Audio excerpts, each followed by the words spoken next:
Hello and welcome to All Killer No Filler. It is Friday, and today we are tackling the biggest ad platform of them all, the elephant in the room, Google Ads. Facebook, Snapchat, TikTok, they might be the soup du jour, but Google has quietly been serving the main dish for over a decade and a half now. It's how I started my career in SEM. And they've more recently been massively growing their offerings and really refining their algorithms. So Pilot House early on its inception recognized obviously this being a massive priority. So we put together a really excellent Google team, and I'm really excited to bring them together today. I think you guys have over 20, over 30 years of experience maybe on the platform. So I'm excited today to have a talk about how to really make things work. I want to welcome Saul Garcia, the head of our Google department, as well as lead media buyer Richard Clement and Rafael Scott. Welcome to All Killer No Filler. How are you guys doing? Good, Eric. How are you? Pretty well. Thank you. Yeah, I'm doing great. Right off the top, what's one thing that people do wrong with Google Ads? Oof. One thing. One thing. There's a bunch. Richard and I were just talking about that with Rafael, but I think and just to quote Richard, is like just thinking that Google has your best interest all the time, and we like to think that they have your best interest as long as they can also make a bunch of money. So you always have to take those recommendations with a grain of salt. And I think that happens a lot with the Facebook reps too. I've seen the Facebook our Facebook guys, Nathan Taylor, beat over and over again like the best practices. Yeah. On the Facebook side of things. So I love this as a first starting point, just because it's like I've always said this is a little vulgar to start off the cast with, but I've always said that Google AdWords is a bit of a fuck you platform, because if you go on it and you're not very specific about how you want it to operate, it's probably going to fuck you a little bit. Like it's not going to give you exactly what you want. So to me, the expertise that you guys bring, having this many years on the platform, in my layman's terms, is kind of like that ability to sort the wheat from the chaff and really get into the people you really want to target in the ways, in the times you want to target them. And you get really good at telling Google to fuck off with its bad traffic and really focusing on the good stuff. And then finding a way to do that at scale and to actually scale those kind of findings. Is that a layman's, idea of how Google works? I think that's a pretty good summation of how Google works. I set my first ad in Google in 2003. And ever since then, it's just been a platform that, it's grown, but it's been a platform that makes Google money. And if you're clever enough and good enough and whatever, then maybe you can make some money out of it too as an advertiser. But it always makes them money. They're like the bookies at the racetrack. There's the odd punter makes a bit of money, but the bookies always make their money, and Google are basically the bookies in this scenario. And what are some of those ways that you can be clever on the Google Ads platform? Like, could you break that down for us a little bit? I think it's making sure that you're being honest and specific in your targeting. Google, you've got the display network, we've got YouTube, but the core of it is search. And when people search, they can get very specific. If they're saying, I want to buy a gray big blanket 10 by 10 in size, then obviously the intent is so strong, and that's where Google really comes into its own versus Facebook or Instagram, LinkedIn, whatever. Those searches are so full of intent that you can obviously tap into those. I think where people make a mistake is that they wander off from those and go, well, it could be a comforter, it's a blanket, but it could be a comforter, or it could be a piece of, bedroom design. So they go off chasing these other keywords, and Google is very happy for you to go and chase these other keywords that aren't so full of intent. And unless you're very good at getting your landing pages set up to convince people that your product isn't one of these, it's actually could be a comforter, or it could be a piece of bedroom design, then that's where it falls short, and people fall short. And when it comes to the landing page, I've been very curious about this because I mainly buy media on Facebook. Are there best practices for the landing page itself when you're running traffic from Google that's different from running traffic from Facebook, or is that just kind of post-click stuff and generally they're the same? I mean, I'll go first here. Maybe Saul can jump in afterwards. But it's similar. But I think obviously the keyword intent is huge. Matching the search term that somebody's typed in to the ad to obviously get them to click in the first place, and then making sure that that keyword is featured highly on the page. And then obviously I think you can then sort of move into your normal sort of landing page and start thinking about conversion optimization the way you would on Facebook or any other platform. But getting that keyword match is hugely important. Okay, so really similar to SEO best practices in a way. Is that right? It is, because it's an extension of that. It really is. Yeah. This dynamic web experience, we were doing this back. I bought my first Google ad probably back in 2006 or so, back at Neverblue.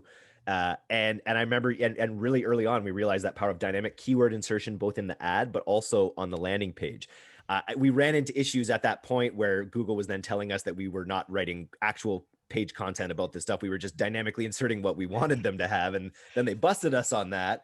Can we talk a little bit about Google's evolution as a platform?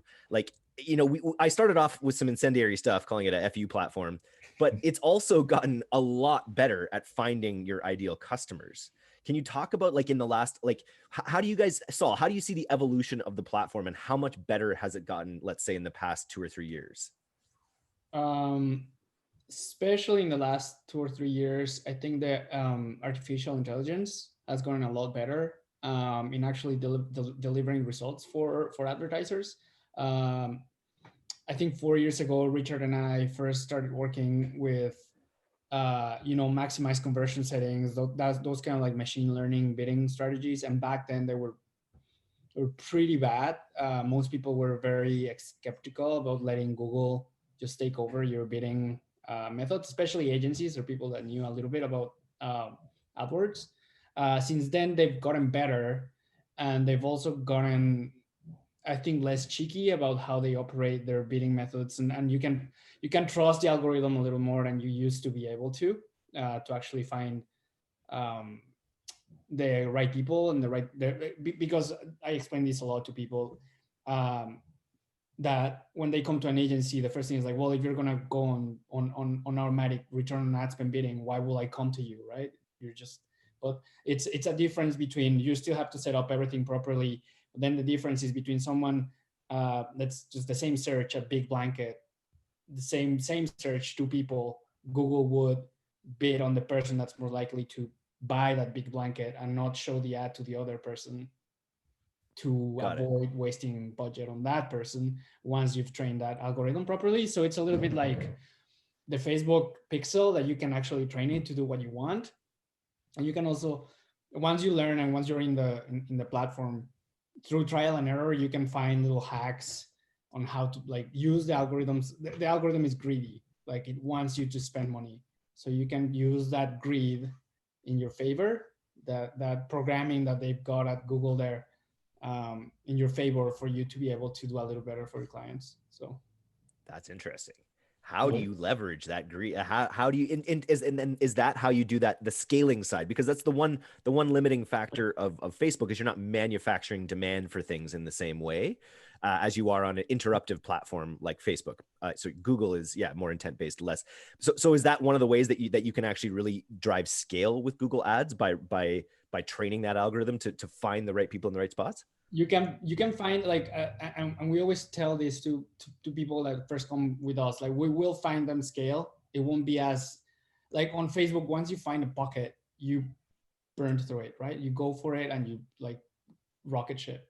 With Google, you can create that volume, but you just have to be more systematic and you have to be a little more patient. We've had clients that went from $5,000 a year to $350,000 a month in 2 years, and wow. but you see that it's an airplane taking off. It's not a ski jump. And is that because you've just got to you've got to carefully expand the Yeah. keywords that you're targeting, essentially? Well, carefully expand what you're targeting. Let the work that also, like, you know, the other work that's being done in, let's say, YouTube or Facebook, other brand, like, you know, brand awareness type of platforms that can help you get to more people.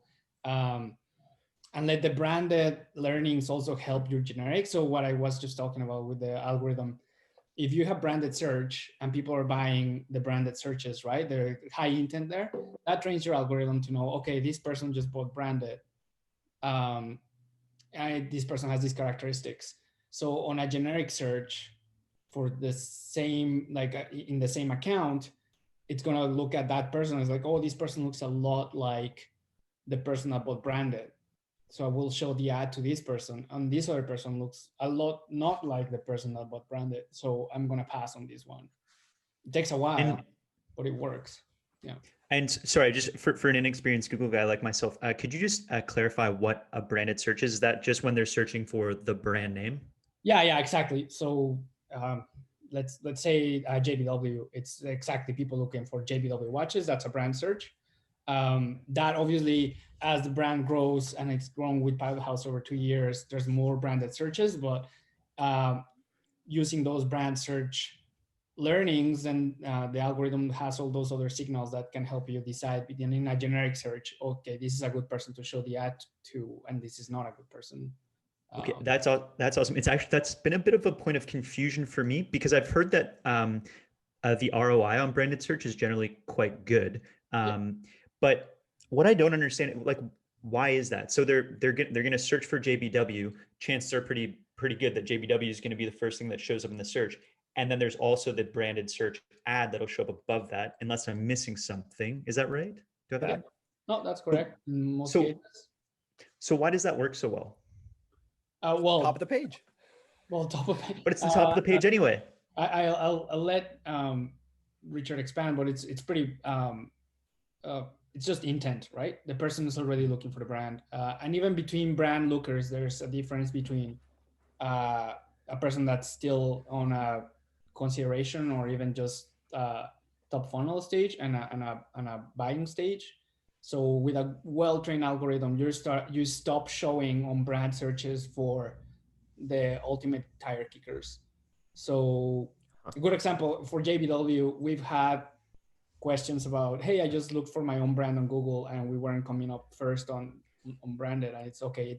And then we have to explain that it's because we're not on a ultimate always first bidding for their brand. We're in a return on ad spend as much money as we can make from bidding on your brand as possible. So I think, yeah, I mean, and therein lies an issue. I've had clients in the past who are very much, what's that old golf analogy? Drive for show and putt for dough. Is that what it is? That's it. Where, you know, so they're like, I have to be number one. Every time somebody searches, I have to be number one. And it's like, well, no, you don't actually have to be number one, because as Saul said, you're going to get tire kickers and people doing research and whatever else. And Google's algorithm has definitely gotten way better at figuring out who are the tire kickers and who are people who have got more intent. And I think, just to get back to Kyle's question there about, you know, why would you have an ad when you've got your organic listing? And that's because you've got so much more control over your ad. Your organic listing, you know, that relies on somebody knowing their SEO and making sure that the title tag is right, the description's perfect. You know, have they got those site links, you know, set up within Search Console? Maybe, maybe not. Whereas when you go to Google Ads, you can absolutely, you know, you're 100% control over, you know, the title, the description, your call outs, your site links. You can throw a structured snippet in there. Maybe you want to put a promotion extension in there if you're running one. I mean, literally, you can get massive amounts of real estate with your ad that you can't get with your organic listing, and in doing so, you do get more clicks. You absolutely get more clicks, even though your brand is the first organic listing. back when Awesome. I was doing SEM, I would never click on an ad. I was always like, oh, I wouldn't click on that. I want to charge them money. But now, like, just because of the way they've, I think, positioned the search results page and how like they and how much better people have gotten at Google AdWords, like I often will click ads because they also take up a lot of that real estate. You actually have to scroll down a fair amount to even find the first organic result at this point. So it's pretty smart by Google on their part. Absolutely. Yeah. They've gotten really good at that. And just Another jumping thing, back to Yeah, Kyle's jump in, Raf. Oh, sorry. Yeah, just about why the ROI is often so high on branded. It's because usually the keyword costs for branded keywords are so much lower than anything else we run in the account. So if you go back to the JBW example, those keywords typically cost a fraction of what something like men's diamond watch or watches in general would cost, because there's so many other competitors bidding on them. Whereas for the JBW keyword, it's only JBW and then maybe one or two competitors actually bidding on that keyword and lowering the price in the auction. yeah, that makes a lot of sense. And something else we hear a lot and we explore is how Google Ads relates to and works with Facebook. Are you guys able to talk a bit about strategies you've explored with Facebook? Sure. I'll start. Back in same thing that Richard and I have history. So we both started working with Facebook audiences in 2016. So pretty much what you do is we use analytics a lot. A lot of SEM people don't use analytics. I don't know why, but at Bible House and our method, we try to use analytics as much as possible. You can create segments, right? In analytics, you can create segments of traffic coming from different places. Just like the Facebook guys use the gclead ID stuff on Facebook, we can do the same thing using analytics, grabbing all traffic coming from Facebook sources or Facebook ad sources, coming into analytics, and then from there we can retarget on Google Ads if you want, or YouTube or display, that type of thing. I love it. Like let's dig. That's something we've talked about in the podcast. There's two things. First of all, supercharging your audiences with branded keyword bidding. That's the, we've talked about that quite a bit. That's something everyone I think needs to be doing. And that other thing is actually supercharging your Facebook audiences by tying the Facebook pixel to the Google Click ID, so you can actually get intent rich audiences into Facebook from Google. Two huge tips if you're not doing that out there.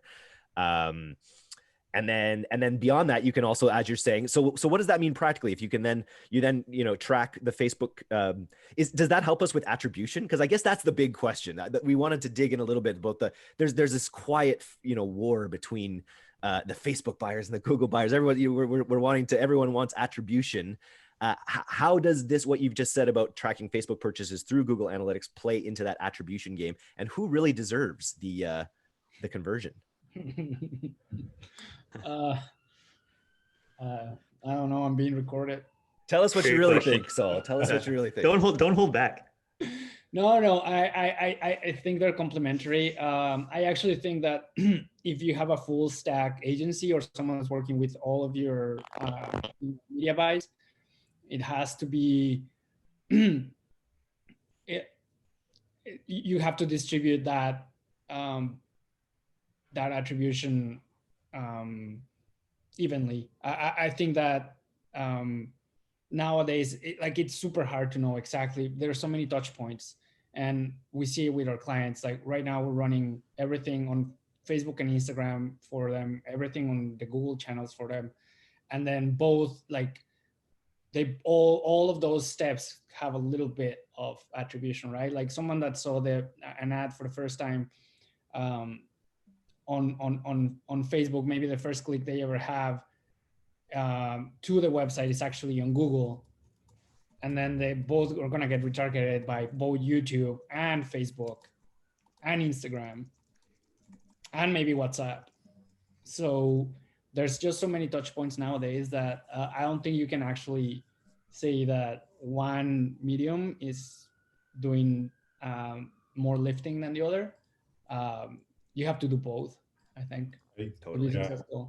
I agree that they're not mutually exclusive. If you're going to make the most out of your your digital marketing, you've got to have all these different platforms. I think the difficulty comes in, and where maybe we butt heads a little bit, is like if one platform is being allowed to choose excuse me, the platform conversions, and one platform is being forced to use analytics conversions, because if you just took the platform conversions from Facebook and from Google Ads, they're going to add up to more than you've actually sold. What kind of overlap do you think? Does it vary account to account, or is it sort of consistent? Personally, I've seen 25-30% overlap. Yeah, makes sense. It will differ, from. So you're saying you need that source of truth in a lot of ways, and this is also a subtle add to having a full stack agency where you have a holistic approach to this, so you're not having different interested parties fighting over conversions, right? Exactly. I mean, analytics is obviously kind of the truth, but of course it's last click. It's only last click. So, you're really going to miss out on the input that both Facebook and Google are actually having on your business if you just take Google Analytics. And if you're going to get really serious, you probably want to look into platforms like Rockerbox and things like that they cost tens of thousands a month just to put on your site. But if you're really serious and your business is big enough, sure, go and look at those, and you'll see all the different touch points, as Saul mentioned, and then you can really get a feel for it. But no, I think that's always the difficulty. But I think ultimately you've got to have all of these different platforms, and if any platforms had a touch point along the line, then it should get some sort of attribution for it. Another piece that's a little foggy to me is retargeting on Google. In my mind, it makes more sense on Facebook because at the top of the funnel, you can tailor content, you can introduce your brand, blah blah blah. As you move them down the funnel, you can tailor that content even more, and you have a lot of control over what they see. And these are people who are scrolling, and you're trying to stop that scroll, versus folks on Google who are searching. So I'm wondering, would you guys be able to break down like how you guys look at retargeting on Google? I mean, retargeting isn't what it was on Google. Absolutely not. Before Facebook came along, retargeting was the best thing you could ever do. Get your retargeting audiences set up, get your ads in there, and you were guaranteed to probably see 5, 6, 7% conversion rates, maybe even higher on the right client. But Facebook came along, and suddenly people are spending all their time on Facebook. They're not spending all their time on sites that make up Google Display Network. They're in and out of the display network. So as soon as Facebook came along, conversion rates on retargeting campaigns, remarketing campaigns, did come down significantly. Does that mean that we shouldn't do it and we don't do it? No, but it's actually much harder now to really get a good ROI on it. I think the key thing, and what we try to do, is to really segment the audience. So we're using Google Analytics, we're using Google Ads audiences, and we're really segmenting the audiences by, where did they go on the site? Did they look at the product page, if there is one? Did they get to the conversion page? Did they add to cart? Did they get to the checkout? Did they stay for more than a minute? Did they look at more than 3 pages, 5 pages? And by combining all of those factors in, then we can really start to get really good segments that we can tailor our message, i.e. our ads to, and get them back into the right page on the site, and that works. Good here. We have to Yeah, tap into some of particularly these. on the. Oh, sorry. Go ahead, Raf. No, you go No, ahead. yeah, no, I was just saying retargeting, we've noticed on the Google Display Network has absolutely insane returns for us. So we do search as well, retargeting, but Display Network is typically like one of the most difficult channels to obtain like profitability on. So retargeting really aids our efforts on that. And so then you're retargeting people who search for specific things with display ads. Yeah, or we retarget people who have searched for certain things, or people who have already visited our website and filled those kind of conditions that qualify them as a high intent customer. So like Richard was saying, visited 5 or more pages, been on the website for more than 60 seconds kind of thing. And then those qualifies the customer in our mind as high intent. They were interested in the site content that we provide with them, and they decided to stick around. And so we'll retarget them with our display ads. Very cool. Now, you guys wrote down some notes for this podcast, and I asked for a few notes on like what people are doing wrong with Facebook. And we'll have to be publishing this in the newsletter because you wrote a bit of a book. And I feel like we only scratched the surface about all the things people are doing wrong. And I feel like we should get into a few more ideas. Who's got something else that people are currently doing wrong? I like yours, Saul, about breaking up the AI a little bit. Can you let us know what you mean by that? Oh, I'm gonna have to review the notes, but Yeah. well, I mean, there's a few things that so it's not so much that people do it wrong, but it's a hack. So it's an exclusive. You're gonna give Nice. away the secret. Here we go. You can actually, so for shopping campaigns, we discovered early on that, and you have to stomach the risk because it could, like, I don't know, it has never gone wrong for us, but so far, if you set up a very high budget, but you also give the algorithm a very high return on ad spend objective. Okay. And as an example, I'll give you like you're used to spending $100 per day on shopping, right? And you have a very decent 300% return on ad spend objective. If you actually set that up to $5,000 per day and 800% objective, and this works particularly well with higher priced items. The system tries to find not only people that are more propense to buy, but also people that are more propense to spend more money on sites.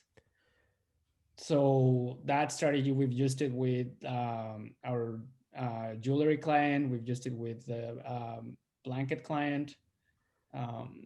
And we started using with this, like even lower average order value clients, like under $100 ones. And it's worked every time. So your return on ad spend goes from 2-3 times return on ad spend to 5, 7, 9. And That's crazy. It doesn't scale fast. Like I'm gonna say it's from today to tomorrow, you're gonna make 10 times more revenue and 10 times more return on ad spend, but you will make like 5 times more return on ad spend, and then over months, your revenue is also going to grow. Is it like whale hunting essentially? It's just like overloading the system to look for the highest value people. Yeah, I think that's how I am not like Richard and I used to have this sales guy that used to say that Google has more engineers than NASA. Yeah, so probably. I don't think that we're smarter than them, but I do think that because they've made their system so propense to find, like, you're giving it constraints, right? It's like any computer system, you're giving it a constraint and a goal. So it tries to achieve that goal within that constraint, right? It wants to spend that 5,000. That's the goal of the program. Spend the $5,000 a day, but it can only spend the $5,000 a day if it gives you 7 times return on ad spend on $5,000. So now I have to look for those people that actually are going to spend a lot of money, so I can get to that point, so I can spend the $5,000. So yeah. I think that's kind of that's why it works, I think. Great tip. But that actually brings me to one of my tips, and that's in a very similar vein, is that there's another conversion strategy out there called max conversions. And the uninitiated would look at that and go, oh, absolutely, I want to maximize conversions. But it's actually a budget strategy. So the first thing that it will do is it will spend your daily budget as much as it possibly can. It'll spend your daily budget, and then it'll try and get you some the conversions that it can get while it's spending that daily budget. So as opposed to target ROAS, which is what Saul was talking about there, return on ad spend, it's trying to find the customers at a certain price. Max conversions is actually going to spend your $100 a day, and at the same time trying to find as many conversions as it can. So it's a budget strategy, whereas target ROAS, target CPA, they're proper return strategies. And you can run these parallel tests essentially. You can.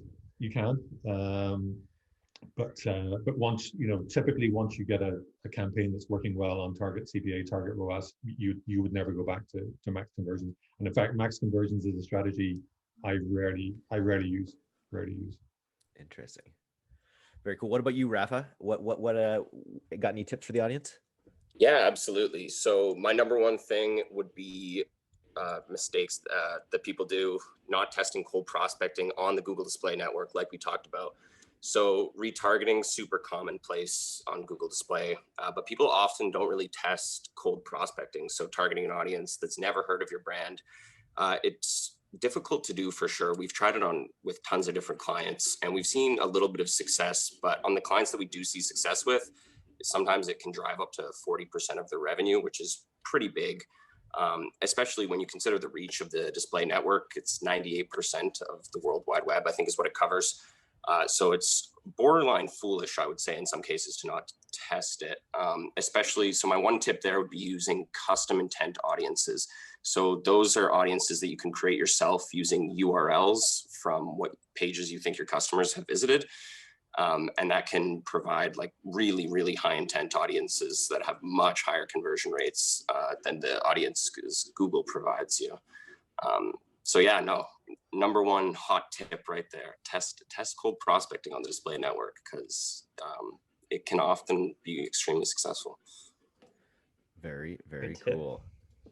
I'm just looking, you guys have so much information here to kind of dig into. I'm excited to publish this here. Saul, you wrote something here about in all caps, so I know it's serious. Do not do 3 different campaigns for each device. Tell us where this came from and what this refers to. Yeah, I don't know. Since we started the Google department at Pilot House, we've gotten some new clients with or whenever we review a prospective client, we always get, not always, but often we get people that have the same, like, let's call it a generic campaign for, like a list, let's call it a list of 5 different keywords. And they have the same campaign 3 times. So let's call it, they have one for tablet, one for mobile, one for PC. Mm-hmm. And then within that, or maybe even they create more campaigns, they have one for exact match, one for broad match, one for phrase match. And every time when I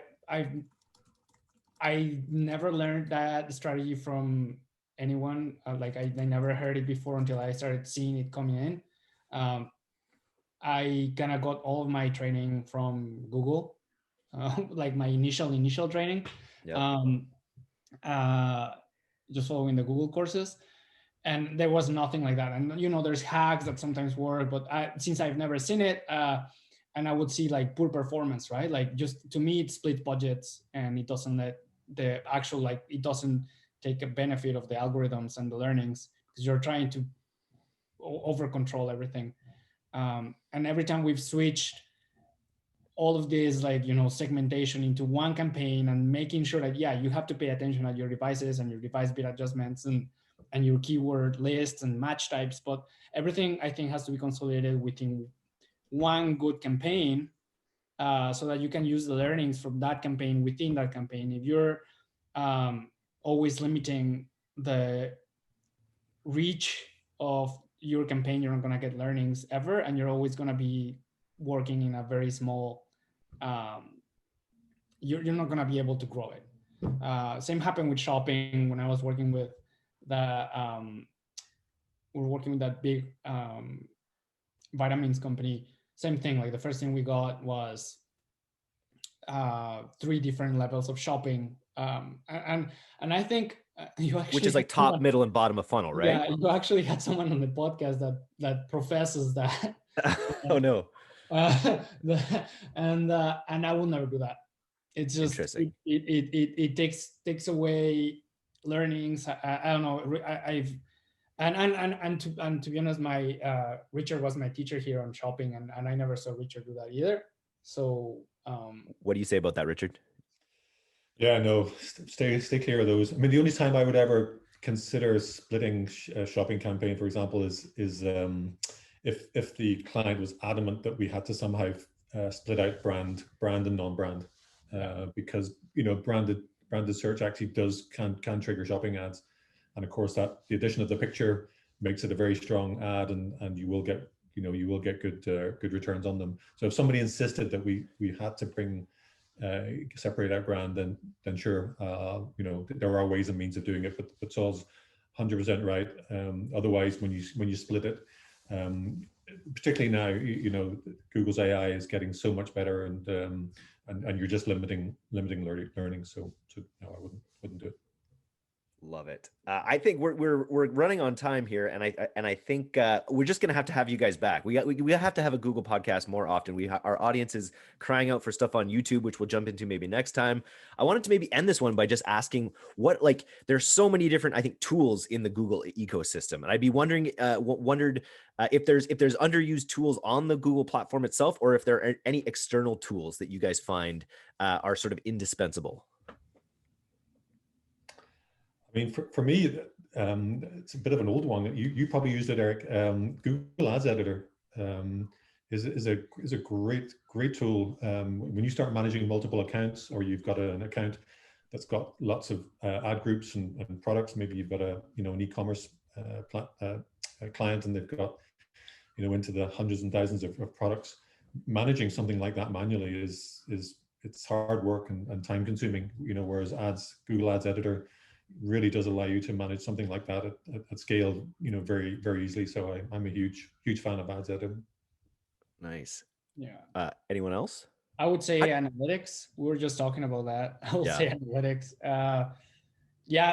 Another thing, we often get a lot of clients that don't really leverage analytics properly, or their old agency wasn't leveraging analytics. Sometimes it's on purpose, and sometimes it's just negligent, like they just forget. But yeah. Nice. How about you, Rafa? Any tools? What about keyword do you still use keyword generation tools? This takes me back to 2005, but are you still pumping, are you just using Google suggestions in your own mind, or are you using other external tools? Totally, yeah. So we actually have SEMrush, which is a keyword research tool. Pretty useful because it shows competitors who are using the keywords as well. And it's pretty accurate, got pretty accurate price insights as well. So we use that. We use Optimizer as well for a little bit. That kind of used AI learnings to manage our campaigns for us. So how we would do that is it would automatically find losing ads for us. It would automatically find keywords that weren't working, keywords that weren't converting at the right rates. And these are all kind of tools that just make our lives a little bit easier. So we're more than capable of actually going into AdWords and kind of looking through all 500 to 1,000 keywords ourselves and making these kind of decisions. But these tools, especially Optimizer, really just speed up the process, but they come at a pretty steep price. So, well, I mean, this is awesome. I literally just downloaded a Google Ads Editor. Didn't even know it existed. So very excited. Before we wrap up here, guys, just a couple of questions. If people, want to really dive into Google Ads and learn how to leverage it very effectively, are there any resources you guys recommend? Yeah, I'll start with that one. Any resources? Yeah. Google's Skillshop program. Yeah, I mean, all of our junior buyers have to take the courses and take the exams. It's their first week training process. So it actually does teach people quite a bit. So I think that's a great place to start. So awesome. And then is there anything that we should have asked you guys, but we didn't? No. Okay, then I have one more, because there's one more I want to know. This is just a quick one. What's the key difference between Facebook media buyers and Google Ads buyers? Is there anything predisposed? It's like in hockey, goalies, almost all goalies are like head cases, right? So goalies are just, if you're taking a position where you're getting pucks fired at you at 100 miles an hour, you've got maybe something wrong with you. I'm wondering, if any shots we can fire across the bow about the difference between Facebook buyers and Google buyers? Well, I did say on the notes there that we do say yo less. Yo, we do say yo a lot. Yeah, that's true. What else, Richard? It's because you have the best words. I mean, I think honestly that the main difference is that the Facebook guys and girls are more focused on media and creatives because they trust the Facebook algorithm to work, whereas we don't trust the Google algorithm to work. So we're very focused on data, and obviously the search platform, by its very nature, isn't doesn't show a whole lot of creative. So we're not as creative focused, whereas I think the Facebook guys and girls, they're much more creative focused, because that really does, that's what makes the difference on their platform. I think you got to be more patient as a AdWords buyer, right? Because with AdWords, you see how old I am there. But with Facebook, you're forcing the issue. You're interrupting someone in their newsfeed. You're saying, "Hey, look at me, look at me." Whereas I feel with Google, you're like aggregating intent over time, and you're, like, that's how I remember feeling working on the platform. Like with AdWords, when you're really dialed in to your accounts, it's like you're a part of that ecosystem, and you can kind of tell when things are wrong. And then that idea of just like slowly, carefully growing the way that you sort of capture intent, it seems to me like the mindset that works on the platform. Whereas Facebook, you're just like, woohoo. Yeah, I'll agree with that. Yeah, I totally agree with that. But if you're going to do anything other than bottom of funnel, high intent campaigns on Google, you've got to start thinking outside of the box, and then you're starting to look at audiences, and obviously how you can leverage the display network and YouTube and that sort of thing, and that kind of, I think, separates the good Google ads buyers from the kind of average ones. Do you have any idea what they're going to do in the future on the platform? Like, obviously you guys aren't working for Google. Have they announced any intents to build out new kinds of products or services, or like what way do you see the platform evolving in the next 3 years if the big changes have happened in the past 3? I think that, I mean, already, so I don't know if you noticed, but a couple of months ago, Google announced that they're now not going to show you 100% of the search terms from your ads. I mean, that was the big selling point of ads for many years, was that you're getting all of that data. Well, a couple of months ago, they announced, no, we're not going to show you that data for privacy reasons. So that's huge.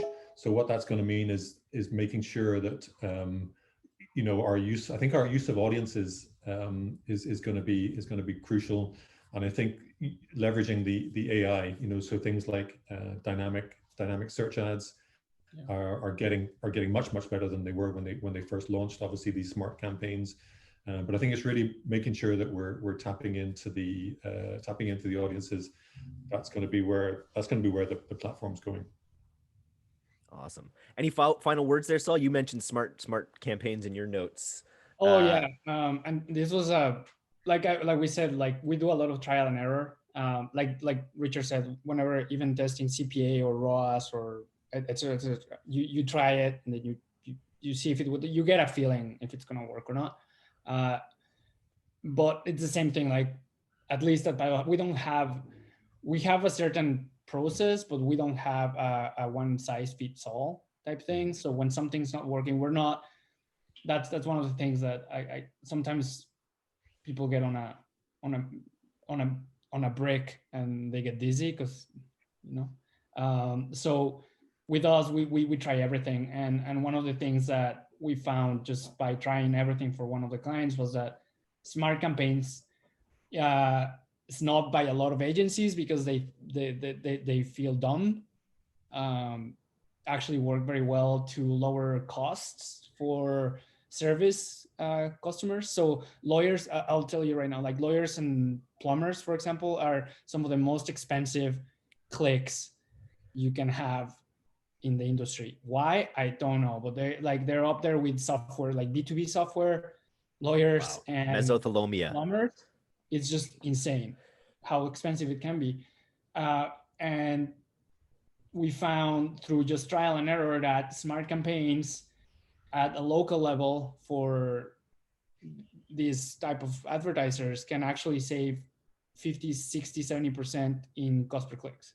Because these are Google's dream advertisers. As far as I've understand Google as a platform, they've always had such an emphasis on local in a way, right? They really like that, that Google is this appendage for how you integrate your local world. So I've had some friends that worked in click to call, and they were, Google's very interested in those specific kinds of advertisers using the platform, I think, right? They're less interested in like marketers using the platform in some ways as they are hairdressers and butcher people. Yeah, and I think that I don't know. I don't really know why the cost per click is cheaper, but I don't know if they go in a different auction for small business owners or something. I don't work at Google, but with the lawyer firm our CPCs are for sure 67% less than on the normal network. So cool. Nice. Okay, well, let's wrap it up, guys. We'll have a lot more to talk about next time. This was awesome. Thank you so much for coming on today. If you want to get in touch with Pilot House's Google team, you want to talk with Saul, so you reach out to us. We'll direct you to Saul perhaps, or find him on the very early mornings rowing on the inlets of Victoria, because that's a passion of his, as we didn't even get into. all right, thanks, Eric. Nice. All right, thanks Guys. everyone. Yeah, Catch you thanks for later. having us, guys. Yeah, Yes. thanks for coming, Raph. Cheers. Cheers. Merry Christmas. All right. Thanks everyone for coming on today. That was a all killer no filler panel with the Google team.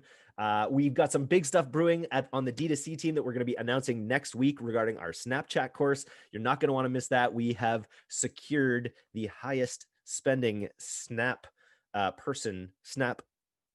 person to come and teach the course. He's a friend of mine. I'm excited to announce it. Big secret announcement next week. Have a great weekend, everyone. Cheers.